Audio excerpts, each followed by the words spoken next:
Hello everyone, welcome back to my channel. मेरा नाम साबिया है और प्रीवियस वीडियो में मैंने आपको बताया था कि हम आईब्रो किस तरीके से बना सकते हैं, थ्रेड चलाना सिखाया था और मैंने साथ में ये बताया था कि हम आईब्रो थ्रेडिंग के लिए प्रैक्टिस कैसे कर सकते हैं।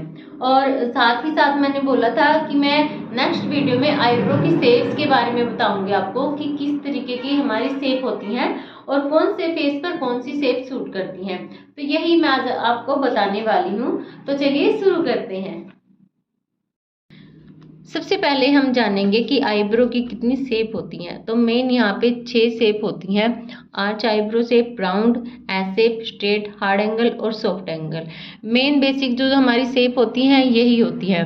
अगर हमें इनकी नॉलेज हो भी जाती है तो हमें ये पता नहीं चलता कि कौन सी जो शेप है वो किस फेस के अकॉर्डिंग हम बनाएं या सूट करेगी, वो उसी के अकॉर्डिंग हम बनाते हैं। तो वही आज इस वीडियो में मैं बताने वाली हूँ। तो वीडियो को लास्ट तक जरूर देखिए तो आपको समझ में आ जाएगा। सबसे पहले हमारी होती है आर्च आईब्रो शेप, उसके बाद होती है round eyebrow shape, S shape, straight, hard angle, soft angle. तो इस तरीके की हमारी ये शेप होती हैं। और जो हमारी आर्च है सबसे मेन होती है, बेसिक होती है। मोस्टली 80-90% जो हमारी है वो आर्च शेप ही बनती हैं। जो फिलहाल में बनवाते हैं, जो ट्रेंड चला हुआ है वो आर्च शेप का ही है। ठीक है, तो आर्च शेप हमारी वो भी 3 टाइप की होती है, हाई आर्च, मीडियम आर्च, लो आर्च।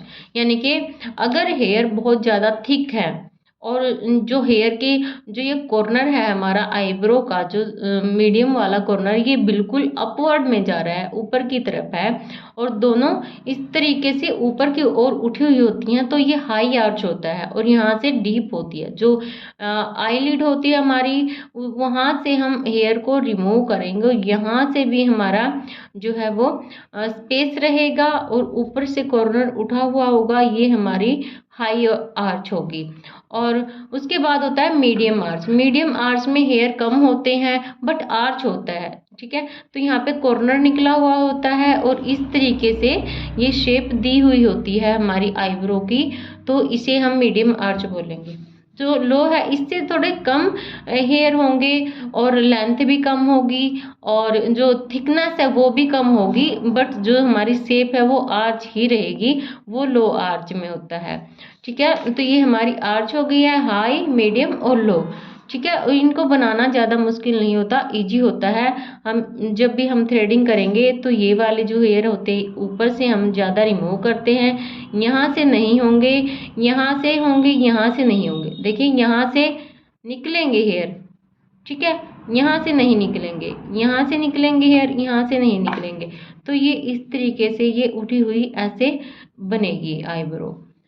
और जो हमारी सेकंड होती है वो राउंड है। राउंड के नाम से ही पता चल रहा है कि बिल्कुल गोल होती है हमारी जो आईब्रो है, यहाँ पे कॉर्नर नहीं दिया हुआ होता। ये हम खुद भी बना सकते हैं। जैसे आपकी आईब्रोज बहुत ज़्यादा थिक है तो हम अपने थ्रेड से भी उसको राउंड शेप दे सकते हैं। ठीक है, तो ये हो गई हमारी round eyebrow. S shape, S shape जो हमारी जो सेंटर होता है ना आंखों के पास, ये इस तरीके से आगे से उठी हुई होती है, जैसे राउंड सा बना हुआ होता है। नाम से ही पता चल रहा है एस। एस हमारा ऐसे होता है ना, तो उसी तरीके से ये इस तरीके से घूमी हुई होती है आगे से और ये इस तरीके से, इसको एस शेप बोलते हैं। ये हम बना नहीं सकते, ये लाइन होती है हमारे फोरहेड में, उसी के साथ बन जाती है ये शेप। तो कस्टमर के पहले से ही हुई होती है, जब भी वो बात करता है उसके बोलने के ढंग से हमें पता चल जाता है कि इसकी एस शेप की आईब्रो बन रही है और उसी के अकॉर्डिंग हम थ्रेडिंग करेंगे। अगर हम कम ज़्यादा निकाल देंगे तो ये शेप भी खराब हो जाएगी, तो हमें इसी के अकॉर्डिंग बनाना होता है।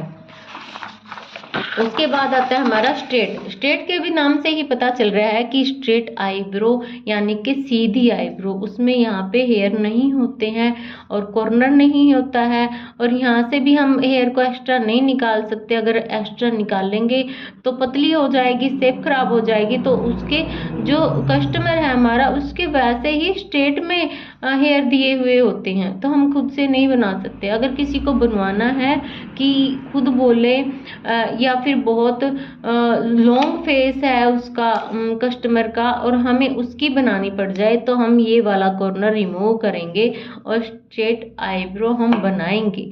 ठीक है, यहाँ से अगर हम निकाल देंगे तो आर्च बन जाएगा, तो यहाँ से भी नहीं निकालनी है हेयर, तो सीधी ही आईब्रो हम बनाएंगे, उसको स्ट्रेट आईब्रो बोलते हैं। उसके बाद आता है हार्ड एंगल। हार्ड एंगल को हम धनुष आकार भी बोलते हैं। बिल्कुल ये आर्च के जैसा ही होता है, लेकिन बिल्कुल इस तरीके से उठा हुआ होता है, स्ट्रेट में बिल्कुल हाई यहाँ से होता है, यहाँ से। और ये आईब्रो जिनकी बहुत ज़्यादा थिक होती है उनकी ही बनती है हार्ड एंगल। ठीक है, और इसके जो थोड़े कम अगर हेयर हो तो वो सॉफ्ट एंगल होता है, यानी कि जो यहाँ से ये बिल्कुल आर्च के बराबर होता है। यहाँ से आर्च का तो कॉर्नर सा निकला हुआ होता है, बट ये यहाँ से राउंड होती है। सॉफ्ट एंगल राउंड होगी और आर्च में थोड़ा सा ऐसे कॉर्नर निकला हुआ मिलेगा, यही इसमें डिफरेंस होता है, ज़्यादा डिफरेंस नहीं होता है। ठीक है, अब हमें शेप के बारे में पता चल गया है कि कितनी आईब्रो की शेप होती हैं और हम किस तरीके से बनाए वो भी मैं आपको डिटेल में बताती जाऊंगी। ट्यूटोरियल मैं आपके साथ शेयर ज़रूर करूंगी जब भी मैं आईब्रो बनाऊंगी।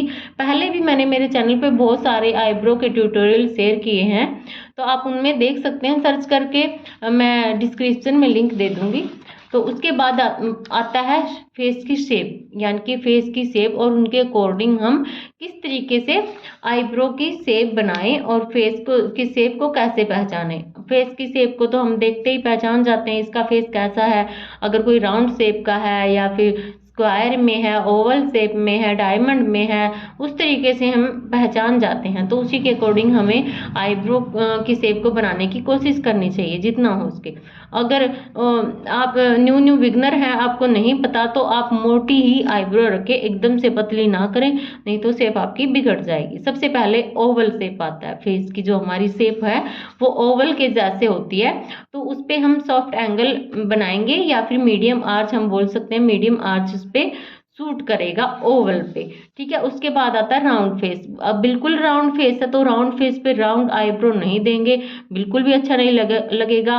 तो उसकी जो आईब्रो होगी बिल्कुल उठी हुई होनी चाहिए, यहाँ से आप ज़्यादा निकालें, कॉर्नर से ना निकालें, जितना हो सके आप उसके कॉर्नर को अपवर्ड में ही करें। ठीक है, यानी कि उसकी आईब्रो हार्ड या लिफ्टेड आर्च हम बोलते हैं, वो हम बनाएंगे। उसके आईब्रो राउंड शेप पे हार्ड एंगल या लिफ्टेड आर्च सूट करेगी। उसके बाद लॉन्ग फेस आता है। बिल्कुल लॉन्ग फेस है किसी का तो हम फ्लैट या स्ट्रेट आईब्रो करेंगे। अगर पहले से ही लॉन्ग है और भी हम उसको ऊपर की तरफ उठा देंगे तो बिल्कुल भद्दा लगेगा फेस, तो आप लॉन्ग फेस के ऊपर फ्लैट और स्ट्रेट आईब्रो कर सकते हैं। ठीक है, उसके बाद स्क्वायर फेस। अगर किसी का फेस स्क्वायर है, आपको दिख रहा है कि हाँ इसका फेस स्क्वायर है, तो स्ट्रॉन्ग बो दीजिए, हार्ड एंगल दीजिए। राउंड में और स्क्वायर में ज़्यादा डिफरेंस नहीं होता है, बस यहाँ से थोड़ी सी उसके जो चिक बोन है ये निकले हुए होते हैं, तो ज़्यादा डिफरेंस नहीं होता है। तो आप स्ट्रॉन्ग बो दीजिए, हार्ड एंगल दीजिए और थिक आईब्रो ही रखिए इनकी। अगर आप इनकी थिक आईब्रो रखोगे तो वो सूट करेगी। अगर आप थिन कर दोगे यानी कि पतली आईब्रो कर दोगे तो वो सूट नहीं करेगी इनके ऊपर। उसके बाद डायमंड फेस आता है। डायमंड फेस पे आप राउंड आईब्रो कीजिए तो उनका फेस और भी ज़्यादा अच्छा लगेगा और उनको एक सॉफ्टर और लेस वाइड लुक दीजिए तो उनका फेस बहुत ही अच्छा लगेगा। आईब्रो आप उसकी राउंड कीजिए। ठीक है, ज़्यादा हाई में मत लेके जाइए, ऐसे भी ना कीजिए, स्ट्रेट भी ना कीजिए। डायमंड फेस में आप राउंड आईब्रो कीजिए। तो चलिए ये थी इन्फॉर्मेशन और नेक्स्ट वीडियो में आपको मैं O3 फेशियल के बारे में कुछ डिटेल से बताऊंगी, तो वो वीडियो भी आप जरूर देखिएगा। आई होप आपको ये वीडियो हेल्पफुल लगी होगी। अगर आपको ये वीडियो हेल्पफुल लगी तो हमारे चैनल को सब्सक्राइब जरूर कीजिए, साथ ही बेल बटन प्रेस कीजिए ताकि आने वाली नई वीडियो सबसे पहले आपके पास पहुंच सके। थैंक्स फॉर वॉचिंग, मिलते हैं नेक्स्ट वीडियो में।